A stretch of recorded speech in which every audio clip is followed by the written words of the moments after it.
morning. We're taking a show on the road today with the JSS podcast.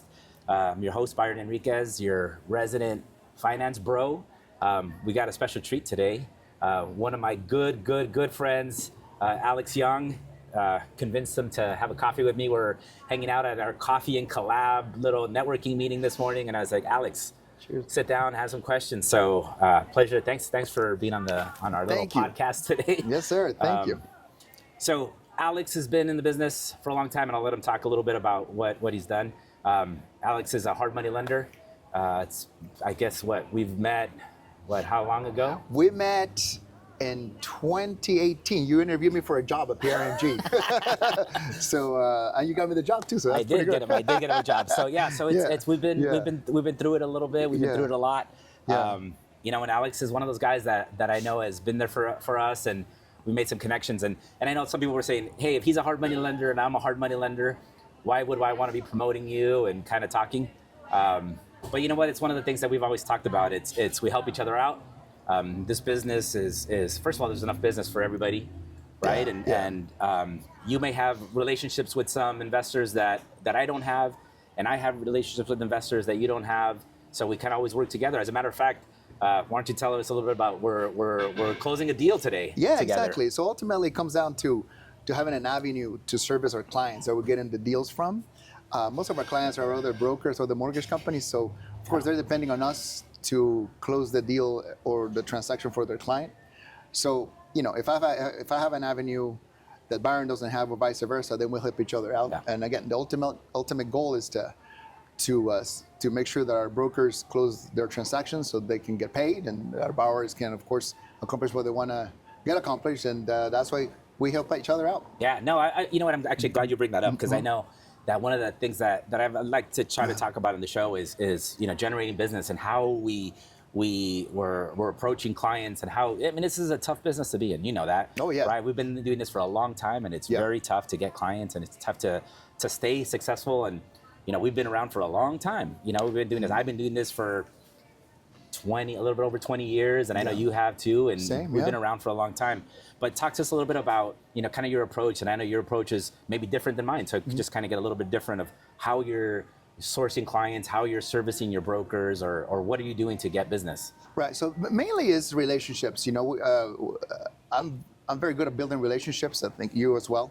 And being the fact that we've been in the business for so long, and now we're focusing mainly on the hard money aspect of it, which we've been doing that for about 10 years now. So obviously we have good relationships with our investors and our brokers. How I generate my business is I reach out to multiple brokers who focus mainly on regular conventional lending, and when they have a scenario where the client doesn't meet the conventional lending guidelines, they call me, and then I find an avenue for their client. So I market myself to brokers pretty much all over the country, and I have a very good relationship with multiple investors that I can place a deal, a transaction, depending on whatever the scenario is, with a specific investor that I have the relationship with. Yeah, no, and I think that's huge, right? I think it's a lot of people in this business are always like, no, I don't want to work with other lenders, because they feel like, oh, it's competition, or I don't want to cooperate. But I don't know, it's my business and your business, I think, are very similar. Most of our business comes from other lenders. Right. Most of our business comes from other lenders. As hard money lenders, I think we're those guys that bring something different to the table that they don't have to offer. Right? We can do the fix and flips. We can do the, like I was talking about the deal we're closing today, to ground up construction. Yes. For a client who happens to be a realtor, broker, client of yours that you've done other transactions for, right? But he has no credit score. Right. He had no credit. Look, it's been in the in this business for a long time. Yes. Just has literally zero credit score. Right. And those are the kind of deals that we can, you and I put our brains together and went through our network, and we found an investor to be able to fund this deal for them. Absolutely. And then that's when it comes to relationships. I have a very good relationship with you, where I know, hey, I didn't have any avenue for it. So I called Byron, and Byron, I said, hey, can you do this deal? And 5 days later he's doing it. So it worked I don't know out. about 5 days. Well, but maybe 7 days, but it's super quick. And ultimately, my client is happy. He's going to be able to finish the house, and we got him out of what could have been a terrible issue. Yeah. So the relationships for me are very important. To generate business and to ultimately just create a bond with the people that I do business with, so that we can help each other out. Yeah. No, Yeah. I think you're right. Because this guy was, again, like you said, you told me, hey, this is one of my realtors. Yeah. He refers business to me. We do a lot of business together. So not only do we want to make the deal happen, but you want to satisfy that client to make sure he knows that you're his go-to guy. Yes. Right. So, and we came Right. through, right? So Yeah, that's absolutely. good. So cheers. So cheers to that. Cheers to that one, definitely. Yeah. But later on, to be something a little bit stronger than coffee. But Yeah, it's morning. it's only 10 in the morning. So yeah. Yeah. So maybe by 11. Yeah, by 11 o'clock is a good number. 11 o'clock is a good number. So good. So one of the things that I've been trying to share on this podcast is trying to give people information, and it's my thing is always about education and teaching people stuff. So I think if we can show people kind of as hard money lenders what we look for in a client, what we look for when a broker brings us a deal, what do we look for in an investor, what are we looking for, things like that. And I want to get your take on what is it you're looking at when you're sourcing or underwriting a client.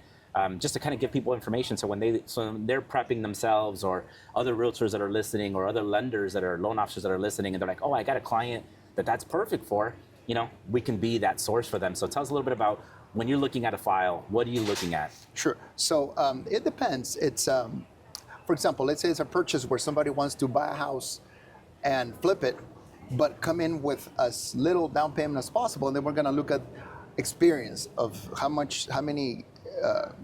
experienced is this buyer in the type and sort of fix and flip transaction that they want to do. So we look at that experience, and we look at the asset. On a bailout transaction, for example, where someone's way behind and it's in foreclosure, we're going to mostly look at the asset and the ability for them to repay after we're able to put them in a better spot. On a land deal, for example, we're going to look at the location of the land. Most importantly, I think with hard money, we focus, I think 80% of our focus is on the property, and then the other 20% is on the borrower. Because ultimately, we're an asset lending type of lenders, and we focus on the property, and of course the client, but mainly the property. Yeah. So, when we underwrite something on someone, our first step of the underwriting is the property, and the second is the borrower. And Now, that's how we do it. I agree with you. And you brought up something something that I haven't talked about, because I know that's not one of my products that I offer the most of. When I do, I work with you on them. But you brought up bailouts. Yes. Right? And I know that's kind of a tough market to be in. And but just talk a little bit about what you do and what can you offer potential clients that are and for just people who are listening. Bailout is somebody who's probably in foreclosure, somebody who has a property that they haven't made payments on, that will get foreclosed on soon, and we're trying to literally bail them out and put them in a better situation. So talk a little bit about that, like what it is you're looking for, Sure. what you can offer them. Sure. So all of our loans that we do are investment loans. So all of our clients are going to be investors that, with the economy the way it's been, there's been a lot of challenges, especially with renters not being able to pay the rent. So when the renters don't pay the rent, then our clients, don't have that income, and they can't make the mortgage payments. So how we help them is we basically pay off the loan that they have. Typically, we want to collect an interest reserve from 6 to 12 months to make sure they have the 12-month payment history, so that in 12 months they're able to refinance into a regular loan. So that's it. Yeah. So I get it, right? And it's one of the things that we've had to explain to clients, because I've done a few of them with you. It's yes, their payment is probably going to go up, right? Because we're taking them out of a maybe a conventional 30-year loan, and we're giving them a short-term loan, like a bridge loan for 12 months, maybe 24, just so that they can show a positive payment history. Ideally, gives them that opportunity from during that 12 months to be able to refinance into more, again, back into a more conventional product, so that they can go long term with the renters now that they're back on track, right? Right, So right. Or maybe it could be an eviction process when the landlord is going to take about a year to evict someone. So in that year, there's going to be no income. So then that's when we come in and give them that help, that assistance to put them in a better spot for them not to lose the house. correct. So Yeah. it's a big thing that we're doing right now to help our landlords, especially with the economy the way it is and the politics and everything that's been going on. It's making it tough for a lot of people. So yeah, it's a very good program that we have available for people who are very, very, very struggling very much so. So. Yeah. Yeah, no, I get it. I mean, it's sometimes people look at a situation like that and say, hey, well, they haven't made their payments, and I get it, right? But there's a lot of factors that come in. Like Right. you said, when your tenants haven't been making your rent payments, and yeah, it's hard to stay on top of it and stay on track of it. So Yes. I get it, and it's a difficult thing. What other kind of products or something that's your focus, and what is it that you're looking for or you're pushing or out there promoting yourself? Just give us a little bit of giving you the floor to be able Sure. to kind of Yeah. talk about yourself a little bit more. Absolutely. With the market the way it is right now, there's a lot of investors who are purchasing properties to either purchase and hold or purchase and flip. We are able to finance them with very minimum down, 15%, sometimes even 10% down. And what the benefit is that they get from us is we're not income driven. So if, for example, an investor cannot show income, we're still able to finance them because the asset makes sense for us. So that's the benefit of doing a hard money loan, especially for people who are self-employed investors who unfortunately can't qualify for regular financing through a bank because of the way they file their taxes. We come in and we're able to finance them and get them into that property so they can fix it, flip it, and make a profit from it. There we go. Amen to that. Yeah. No, I know, and Exactly. that's like we've always talked about. It's real estate's a difficult market, right? And Yeah. and we use our experience and we can help our clients, leverage that and be able to build portfolios and build wealth and be able to make a living off of it. Most of our clients, I know yours as well as mine, most of our clients are full-time investors, Right. And this is what they do for a living. Yeah. And it's good to be able to be that solid resource to be able to help them out, bail them out at times, but Yeah. also give them that leverage that they need to be able to go on to their next project with minimal money out of pocket, right? Exactly. So, Exactly. Well, cool. Yeah. Alex, I Yeah. appreciate it. I know Thank you. we took a lot of time from you, but this is fun. This is what we like to do and hang Yeah. out and promote yourself. So we'll attach all your contact info, Alex Thank Young. And guys, if you have questions or if you have topics you want us to cover, anybody else want us to interview, please leave us a comment and appreciate it. Thanks. Thank you.